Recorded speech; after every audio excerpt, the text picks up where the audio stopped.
Right, hi guys. So this is part one of how I set up my gardening business. So I'm going to look at my background and what I was doing a little bit before starting, and then why I decided to start. And I'm also going to look at the actual setup of the business. Part two is going to be in another video, and that's going to be looking at actually starting like from the first job.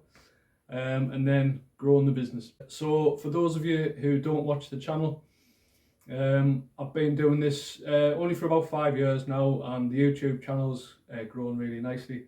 When I last did a similar video, I had nowhere near the same amount of subscribers, so I thought I would kind of do another video and just maybe elaborate on one or two things and just try and basically, just discuss it again, really, because I still get a lot of emails and messages on loads of obviously different aspects of setting up a business.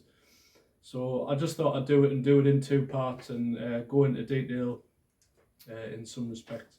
So my background, basically, I started just after lockdown, sorry, so we were in lockdown. I've got Crohn's disease, and the medication I was on at the time meant that I was one of the clinically vulnerable ones. And yes, I was just basically in the house for what seemed like ages. Just prior to that, I worked for a well-known courier company. It was all right, decent money, decent kind of finishes. It wasn't late finishes or anything like that, so it was all right. But it was, obviously like so boring. And when we eventually went into lockdown, I just didn't want to go back, basically. So I'd done kind of friends and family, the odd bits of gardening here and there, done my own, and I'd been growing veg for, well, since I was about 15-year-old, and I've always had quite a keen interest in the outdoors. So my mum and my girlfriend basically sort of said, well, why, you could set your own gardening business up if that's what you're interested in, and if that's what you want to do, you can do it, kind of thing. And I just thought to myself, well, yeah, I probably could. So that was basically how I got started. Prior to me job as a courier, I was a property manager at a well-known local estate agents, basically dealing with rental properties. Stressful. It was so stressful, and the pay wasn't great either because I was young at the time. Generally speaking, most of the staff were quite young, I think, so they didn't have to pay the wages, So yeah, I ended up going out with that, went into the couriering, and then lockdown, and then into the garden. I was fortunate at the time because my girlfriend still has a good, well-paid job. We didn't have any kids then, so it was kind of like a trial, just give it a trial. And I guess not everyone's in that position, and some people really, like, you might have however many kids, mortgage, blah blah blah, and like you need that money to come in straight away. I was lucky that I had a bit of a cushion, and I could like build it gradually, because if I didn't have that first year, I'd have struggled. Second year I'd have been kind of, where roughly kind of on the way to where I want to be, like sort of all right. But that first year I would have struggled, especially over the winter. That first winter, yeah, it was tough, but we'll get on to that anyway. So yeah, so I'd always had an interest. That's what I decided to do. Start a gardening business. So what does that look like? So you're going from absolutely nothing to starting a gardening business. Now, I do get asked, have you got any qualifications or anything like that? I haven't got any. Everything that I do, I've just basically taught myself. And the first thing I did do was probably what you're doing now, is just watching video after video on YouTube, just trying to take in everything. All the time, kind of thinking how I want my business to look. What do I want to do? What do I not want to do? And yeah, 100% I made mistakes. Like, if I could do it again, I would do things slightly differently, and I would maybe prioritize things a little bit more. For example, I didn't start off with a uniform. I started out the back of my car, which, I didn't have the money at the time to go and buy a van. I've got a van now, but I started off in the back of my car with kind of what I considered sort of half smart dress for a gardener without actually having a uniform. I would 100% get a uniform. I think when I did get my first uniform, it cost us about 80 quid. Should have done that straight away. So yeah, so basically the gear and stuff to get started, I went kind of second hand and some new. So me push mower, if you've been watching the channel for a long time, you'll see that I started off with a 60, yeah, I think it was 60 quid second hand push mower. You know, used to take us ages to do big lawns, and you know, it got us going, it got us started, and you know, that's fine if you cannot afford brand new gear straight away. I certainly couldn't. You know, that's the way it is. You got to do it, haven't you? I waited probably too long to get myself a leaf blower.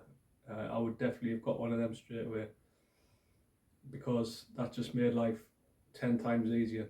And you finish, you know, the clippings and stuff. I can't imagine now, like when I used to just sweep all the clippings up, but now you just give a quick blow or whatever, and it just all looks like brilliant, you know, all on the paths or whatever, and sides of the grass and stuff.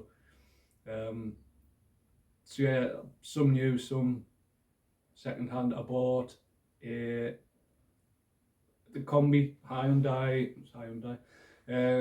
combi, which looking back was so heavy and not the best to use. It kind of, again, it saws through. I always had in my mind that as I grew, I would improve and get more gear, upgrade my gear, sorry, but that's more of that in the second part of the video. But to actually get us off the ground, I bought me lawnmower, 60 quid push mower. I eventually got me leaf blower, the steel, whatever it is, I'm no good with model numbers and that. I got me Hyundai, the multi-tool.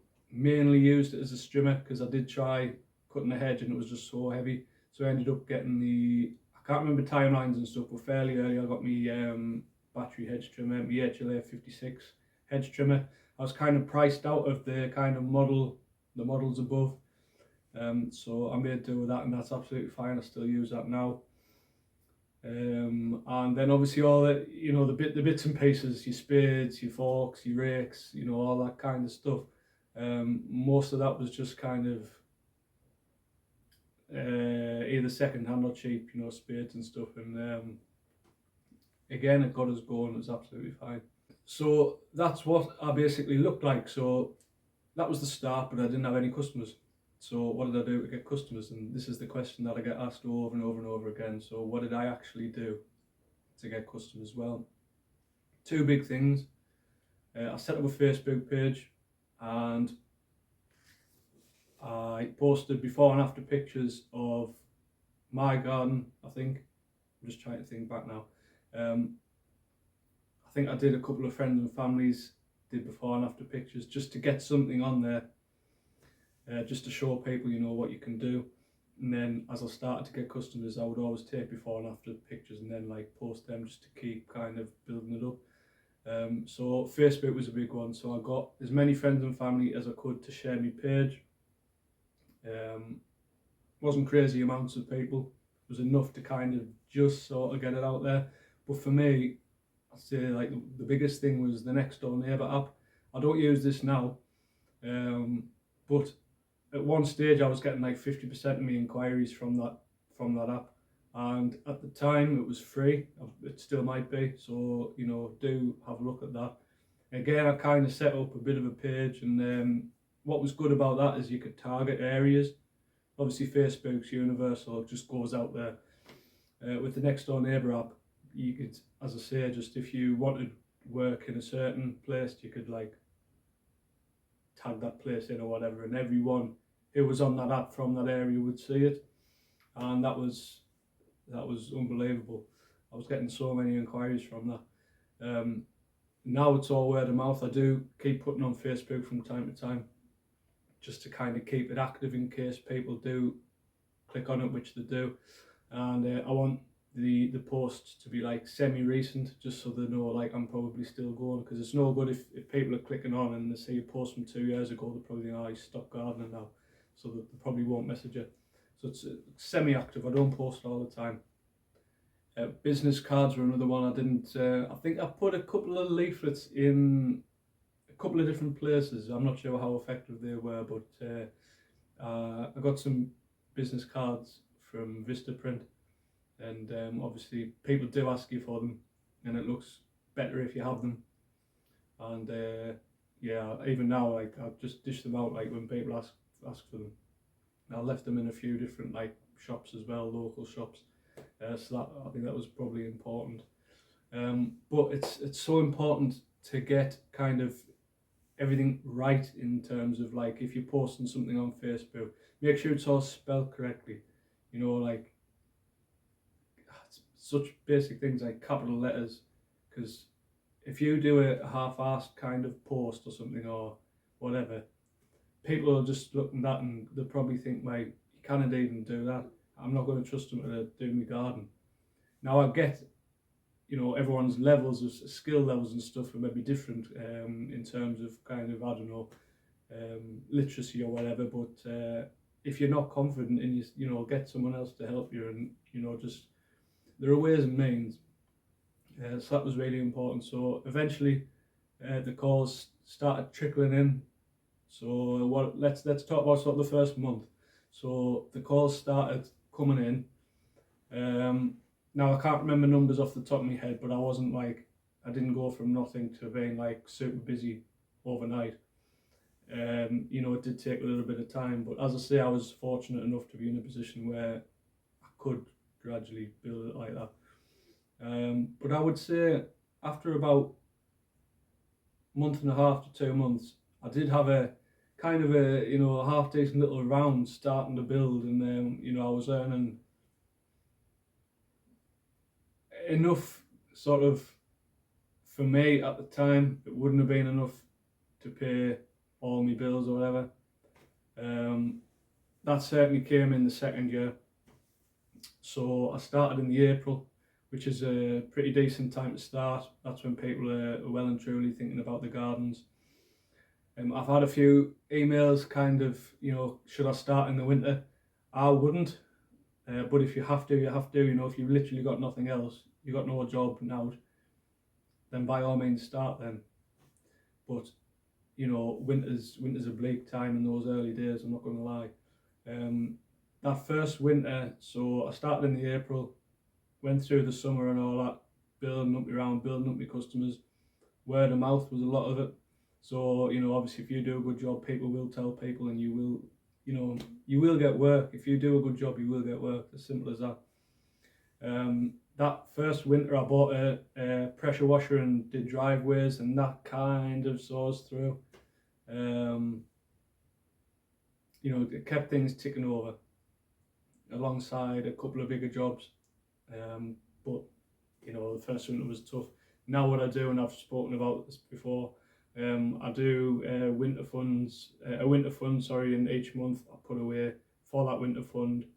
And any jobs, the way I see it, any jobs that come in are a bonus. That's when I get my rest. I know some people take the whole winter off. I don't, but I don't push it, you know. That money will see us through. Any jobs I do get is a bonus. That's how I look at it. And you know, for those of you who are interested, like, this YouTube channel started before I set up the gardening business. So this started off as an allotment channel. I got my allotment during lockdown, and it was literally like at the back of my house. So although I was clinically vulnerable, like the allotment was a 30-second walk away, so I was in there like just absolutely hammering it day after day. And I just thought to myself, like, the videos I'm watching on YouTube, all the allotment stuff, I'm doing it, so I'm missing a bit of a trick here. So I thought, well, as I wasn't doing anything else, you know, obviously just being in the house and doing the allotment, I thought I'll give it a go. And just on my phone, I eventually got a camera. I've sold that, so I'm just using my phone, basic like equipment. And yeah, just it's obviously taken off from there. So that's, I say that now as basically part of my business, and I kind of try and treat it a bit like that.